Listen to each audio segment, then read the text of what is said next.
সমাজসেবী প্রয়াত রাজেশ দেববর্মার পরিবারকে আর্থিক সহায়তা করেন এডিসির কার্যনির্বাহী সদস্য রুনিয়াল দেববর্মা।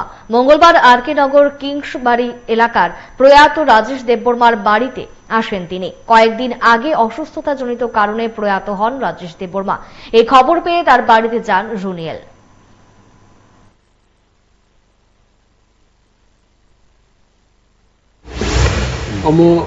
आरसी नगर विलेज कमिटी खबजागो अरनिसि नौकरा जाक्रताई विलेज नि चेयरमैन मेंबर ऑफ बैसिंगतिनि सिनि ताकुक राजेश थानाय 15-20 दिन आगे ओ संसारनो याकर थांमानि इंके तिनि आउ फाइनि साल 15 तारिखो बिनि फेमिली रो कन्डोलेंस खाइने बागै किसा बियालो तंमानि इंके जों जतन दल के मिललाय तिनि ओ जराव नंगौ भाई किसे मिसे चुगल